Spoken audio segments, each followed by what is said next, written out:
Assalamualaikum warahmatullahi wabarakatuh. Baik, sekarang kita akan membahas tentang screening resep. Apa sih itu screening resep? Dan kenapa harus dilakukan screening resep? Screening resep atau bisa dikenal dengan pengkajian resep merupakan kegiatan apoteker dalam mengkaji sebuah resep yang meliputi pengkajian administrasi, farmasetik dan klinis sebelum resep diracik. Gunanya apa sih screening resep tersebut? Tujuannya untuk menjamin keamanan, safety, kemanjuran, efikasi dari suatu obat di dalam resep tersebut yang akan digunakan pasien sehingga memaksimalkan tujuan terapi. Kajian administrasi meliputi informasi pasien, yaitu nama pasien, umur, jenis kelamin, berat badan, serta alamat. Kemudian informasi dokter penulis resep terdiri dari nama dokter, nomor surat izin praktik atau SIP, alamat dokternya, nomor telepon dokter, dan paraf dokter penulis resepnya. Dan tanggal penulis resepnya, jadi tanggal kapan ditulis resep tersebut juga harus dicantumkan. Kemudian dalam screening resep atau kajian dilihat berdasarkan kesesuaian farmasetiknya, meliputi satu seperti bentuknya, apakah sirup, tablet, kapsul, puyer, kemudian kekuatan sediaannya, misalkan tablet 5 mg, tablet 10 mg, Amoxan 250, Amoxan 500, 250 dan 500 itu adalah kekuatan sediaan.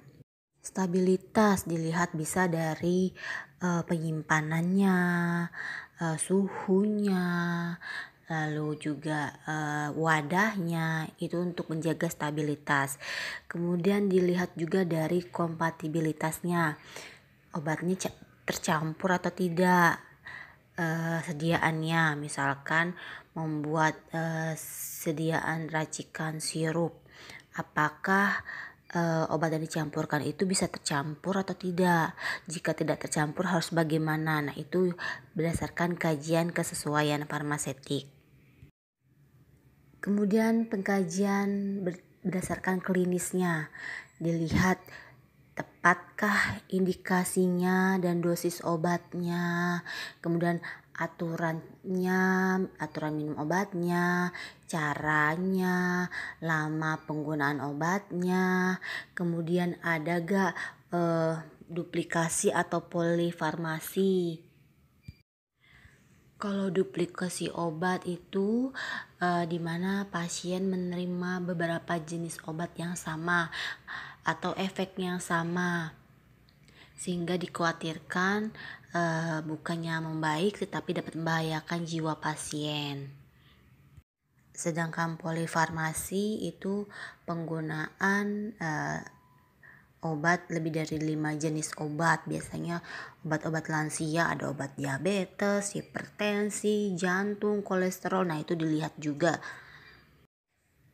Kemudian ada gak reaksi obat yang tidak diinginkan seperti alergi atau efek samping dari obat yang akan diberikan tersebut atau manifestasi klinis lainnya. Kemudian dilihat lagi ada kontraindikasinya atau tidak antara obat yang satu dengan yang lain atau dengan pasien, keadaan pasien atau penyakit pasien. Lalu ada interaksinya gak antara obat yang satu dengan obat yang lain. Yang perlu diingat ketika apoteker melakukan screening resep, apoteker harus melakukan konfirmasi ke pasien atau ke dokter penulis resep. Yang perlu diingat, bedakan antara informasi yang perlu ditanyakan kepada pasien dan informasi yang perlu ditanyakan kepada dokter penulis resep. Yang kedua, ketika konfirmasi ke dokter penulis resep, sangat diwajibkan tidak hanya menyampaikan masalah, tetapi juga harus disertai memberikan alternatif penyelesaian untuk masalah yang ada di resep.